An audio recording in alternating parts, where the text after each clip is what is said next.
worker Sean Smith.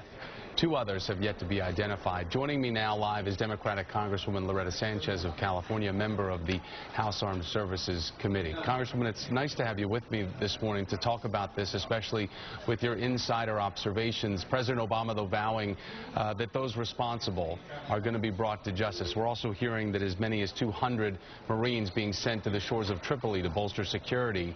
What do we know more about the Obama administration's response to this?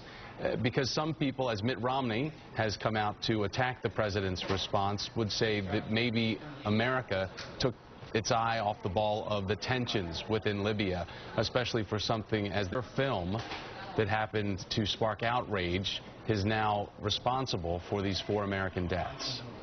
Well, we'll still have to do some of that investigation, Thomas, but I will tell you that we have not taken our eye off the ball. We have continuously been concerned about who's really got power in Libya, what's coming about, what type of a government we can assume will really play out there, how things have settled out. We've got the same issues going on in Egypt, as you know, so I don't think it's a matter of having taken our eye off the ball. It's just that, you know, these obscure things that happen out in the cyber world sometimes can have an impact. I will tell you this, every diplomat that we have overseas, and I visit quite a few of them, as you know, because not only am I on the Armed Forces Committee, but I also am number 2 on the Homeland Security Committee. So these people who work for us, their jobs can be dangerous, and they know that every day as they move forward.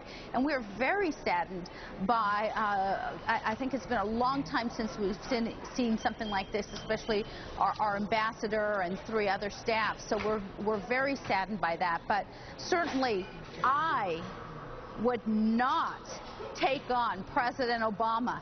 He has been strong. He has, you know, he has been more determined. He has had more guts to go in when we have had to, and you know, witness that Osama bin Laden issue where so many at the table said, let's not do that. And he was very steadfast, very cool, and said, we're going to do it and we'll get it right. And so these people who did this attack, beware, because this president is very strong. Congressman, I want to pass along to everybody that we're just getting word that the Libyan ambassador to the U.S., Ali Suleiman Ajale, will be joining a noon press conference today with American Muslims and other faith leaders to condemn the murder of Ambassador Stevens and the 3 others. Also, I mentioned before that Paul Ryan will be discussing Libya during his town hall in Green Bay, Wisconsin. That again comes up during the 12 o'clock hour. There's a live picture there before that rally in Wisconsin, as I'm seeing right there. Yeah, someone warming up the crowd. So forgive me, my eyesight's not as what it used to be, Congresswoman. But I want to ask you, though, about Mitt Romney coming out and really politicizing the administration's initial response. Do you find that to be a move worthy of this campaign right now? I think it's very sad when we see that happen.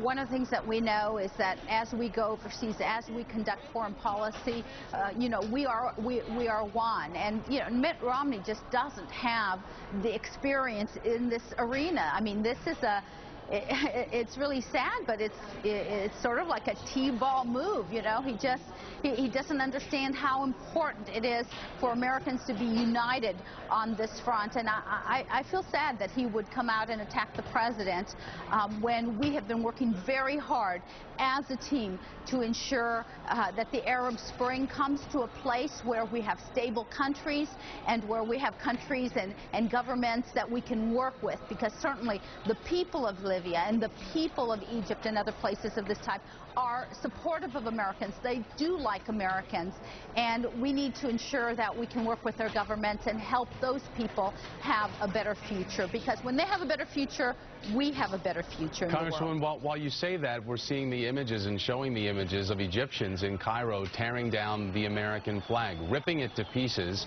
and then one person was just holding up one of the American stars from the flag, smiling, as if it, you know, they're tearing it to shreds. How are Americans supposed to hear that, what you're saying, and believe that our support, that our tax dollars, that our money is being spent wisely? Look, Thomas, it's like anything else. There are those that go onto the streets and use any excuse to make mayhem happen.